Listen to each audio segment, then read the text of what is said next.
যখন জুমার দিন আসে, এই জুমার দিনে যদি কোনো ব্যক্তি সকাল সকাল গোসল করে, আর্লি মর্নিং গোসল করে, গোসল করার পরে তার উত্তম পোশাকটা পরিধান করে, আর গোসলটা করে ফরজ গোসলের মতো, আতর সুগন্ধি খুশবু তার সামর্থ্য অনুযায়ী ব্যবহার করে, এরপরে পায়ে হেঁটে হেঁটে মসজিদে আসে, বাহনে চড়ে নয়, পায়ে হেঁটে হেঁটে।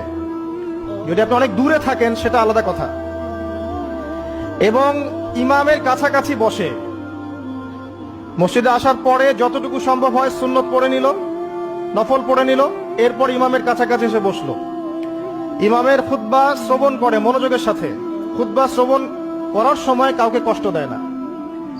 কাউকে কষ্ট দেয় না মানে হচ্ছে যে কেউ কথা বললে তাকে এতটুকু বলে না যে তুমি চুপ করো, কোনো কষ্ট দেয় না। ইমামের খুতবা শ্রবণ করে, নামাজ পড়ে ইমামের সাথে। এই ব্যক্তির আমল নামায় নবী সাল্লাল্লাহু আলাইহি ওয়াসাল্লাম বলছেন যে প্রত্যেক পদক্ষেপের বিনিময়ে 1 বছরের নফল নামাজ আর 1 বছরের নফল রোজার নেকি লেখা হয়।